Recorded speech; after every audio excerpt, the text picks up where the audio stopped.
Ballistic missile भी एक rocket की तरह से होता है और इस एक ज़ोरदार धमाके के साथ और इतनी ताकत के साथ इसको आसमान की तरफ फेंकता है। जो बैलिस्टिक मिसाइल की टेक्नोलॉजी है वो जिस फ्यूल पे काम करती है उसको सॉलिड फ्यूल कहा जाता है। इसका मतलब ये है कि इस बैलिस्टिक मिसाइल के एक बड़े हिस्से में सॉलिड फ्यूल मौजूद है। जैसे ही इसको लॉन्च किया जाएगा ये गोली की तरह अपने लॉन्चिंग पैड से निकलेगा और सीधा आसमान की तरफ चला जाएगा। जब मिसाइल को यहाँ से लॉन्च किया गया, उसने बूस्ट फेज़ से गुज़रा, अगर तब उसकी स्पीड 3 आवाज़ की रफ़्तार से 3 गुना ज़्यादा थी, तो जब ये ज़मीन के मदार से बाहर निकल कर वापस अपने टारगेट की तरफ आया, तो इसकी जो स्पीड है वो 5 से 6 या 7 गुना भी ज़्यादा हो सकती है। और यही वजह होती है कि जैसे ही ज़मीन के मदार से मिसाइल वापस आता है तो जितने भी एयर डिफेंस सिस्टम होते हैं ये उसको पकड़ने में नाकाम हो जाते हैं। और यही वजह है कि ईरान जैसे ही बैलिस्टिक मिसाइल इस्तेमाल करता है तो वो बहुत हद तक अपने टारगेट्स को लगते हैं। ईरान से इसराइल का जो फासला है वो तकरीबन 1000 किलोमीटर तक बनता है और जो मीडियम रेंज के बैलिस्टिक मिसाइल्स हैं वो 1400 किलोमीटर तक ईरानी जो मिसाइल है वो अपने टारगेट को हिट कर सकते हैं। अस्सलाम वालेकुम नाज़रीन, मेरा नाम है वक़ास अहमद। नाज़रीन, जब से ईरान इसराइल की जंग शुरू हुई है हम रोज़ सुनते हैं कि ईरान ने इसराइल पर बैलिस्टिक मिसाइल दागे। हम ये भी सुनते हैं कि ईरान ने इसराइल पर सुपरसोनिक और हाइपरसोनिक बैलिस्टिक मिसाइल दागे। लेकिन क्या आप जानते हैं ये जो बैलिस्टिक मिसाइल की टेक्नोलॉजी है ये बेसिकली है क्या और ये किस तरह से काम करती है? किस तरह से ईरान के जो बैलिस्टिक मिसाइल हैं वो इसराइल के दिफाई निज़ाम को मात देकर अपने टारगेट को हिट करते हैं? तो आइए हम आपको एक डायग्राम से समझाते हैं कि बैलिस्टिक मिसाइल की जो टेक्नोलॉजी है ये बेसिकली किस तरह से काम करती है। नाज़रीन, बैलिस्टिक मिसाइल एक ताकतवर रॉकेट की तरह से होता है। अगर आप इस तस्वीर में देखें तो ये लॉन्चिंग साइट है एक बैलिस्टिक मिसाइल की। बैलिस्टिक मिसाइल भी एक रॉकेट की तरह से होता है और इस एक ज़ोरदार धमाके के साथ और इतनी ताकत के साथ इसको आसमान की तरफ फेंकता है। जो बैलिस्टिक मिसाइल की टेक्नोलॉजी है वो जिस फ्यूल पे काम करती है उसको सॉलिड फ्यूल कहा जाता है। इसका मतलब ये है कि इस बैलिस्टिक मिसाइल के एक बड़े हिस्से में सॉलिड फ्यूल मौजूद है।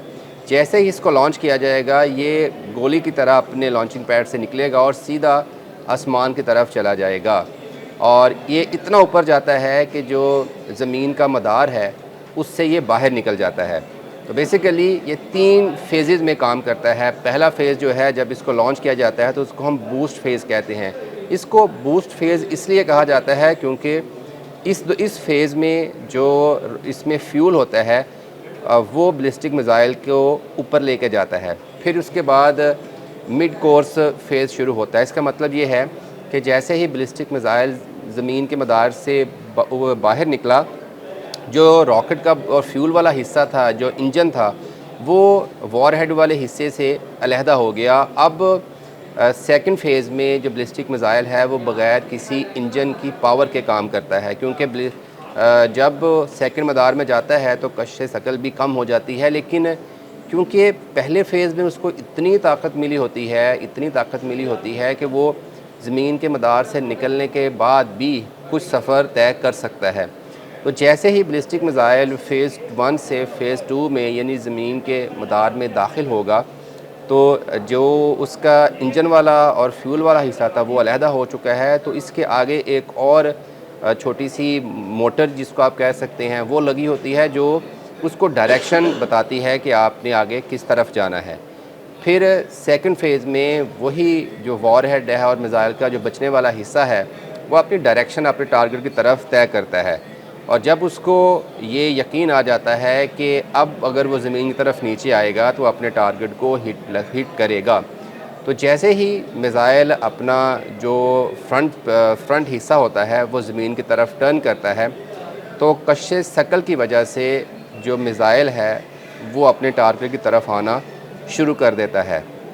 जब मिसाइल को यहाँ से लॉन्च किया गया, उसने बूस्ट फेज़ से गुज़रा, अगर तब उसकी स्पीड 3 आवाज़ की रफ़्तार से 3 गुना ज़्यादा थी, तो जब ये ज़मीन के मदार से बाहर निकल कर वापस अपने टारगेट की तरफ आया तो इसकी जो स्पीड है वो 5 से 6 या 7 गुना भी ज़्यादा हो सकती है। और यही वजह होती है कि जैसे ही ज़मीन के मदार से मिसाइल वापस आता है तो जितने भी एयर डिफेंस सिस्टम होते हैं ये उसको पकड़ने में नाकाम हो जाते हैं। और यही वजह है कि ईरान जैसे ही बैलिस्टिक मिसाइल इस्तेमाल करता है तो वो बहुत हद तक अपने टारगेट्स को लगते हैं।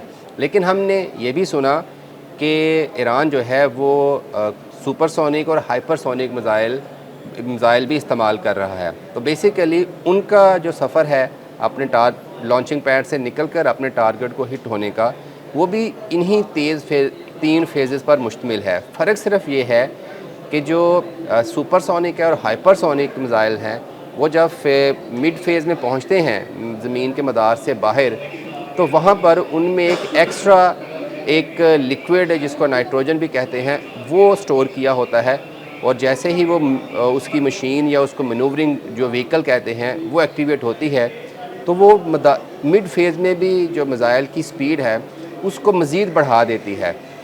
पहली स्पीड ये जितनी ताकत के साथ मिसाइल ऊपर गया, दूसरी स्पीड वो जो उसने मैनूवरिंग व्हीकल ने इसको मिसाइल को दी, और तीसरी स्पीड वो जो ज़मीन की कशिश शकल की वजह से मिसाइल को नीचे लेके आती है। तो आप अंदाज़ा करें कि एक इसराइल का जो एयर डिफेंस सिस्टम है वो अगर एक सिंपल बैलिस्टिक मिसाइल को भी जो है वो इंटरसेप्ट 100% नहीं कर सकता, तो फिर जो सुपरसोनिक और हाइपरसोनिक मिसाइल हैं उनको भी उसको किस तरह से जो है वो अपने वो हवा में या जो ज़मीन के मदार के बाहर इंटरसेप्ट करेगा। यही वजह है कि जैसे जैसे ईरान सुपरसोनिक और हाइपरसोनिक बैलिस्टिक मिसाइल को फायर कर रहा है इसराइल की तरफ, तो ज़्यादा जो मिसाइल हैं वो अपने टारगेट को जाके लगते हैं। फिर बैलिस्टिक मिसाइल की एक ख़ूबी ये भी है कि बैलिस्टिक मिसाइल को जब यहाँ से लॉन्च किया गया तो इसको बता दिया गया कि आपने फ़लाँ जगह पे जाके अपने टारगेट को हिट होना है। और जो इसको अपने टारगेट पर लगने का जो एरिया दिया जाता है वो 3 से 4 मीटर यानी 10 से 12 फिट के दरमियान जो है इसको बताया जाता है कि आपने यहाँ पर जाकर हिट होना है। वैसे तो 2 से 3-4 किस्म के बैलिस्टिक मिसाइल हैं, जिसको हम शॉर्ट रेंज बैलिस्टिक मिसाइल भी कहते हैं, जिसको हम मीडियम रेंज बैलिस्टिक मिसाइल भी कहते हैं, फिर एक लॉन्ग रेंज बैलिस्टिक मिसाइल है और एक इंटरकॉन्टिनेंटल बैलिस्टिक मिसाइल भी है। लेकिन ईरान इसराइल पर जो बैलिस्टिक मिसाइल फायर करता है वो मोस्टली मीडियम रेंज के बैलिस्टिक मिसाइल होते हैं, क्योंकि ईरान से इसराइल का जो फासला है वो तकरीबन 1000 किलोमीटर तक बनता है, और जो मीडियम रेंज के बैलिस्टिक मिसाइल्स हैं वो 1400 किलोमीटर तक ईरानी जो मिसाइल है वो अपने टारगेट को हिट कर सकते हैं। तो बेसिकली एक रॉकेट जो है वो जो मिसाइल का हिस्सा है, वॉरहेड वाला हिस्सा है, उसको ज़मीन के बाहर मदार से लेके जाता है।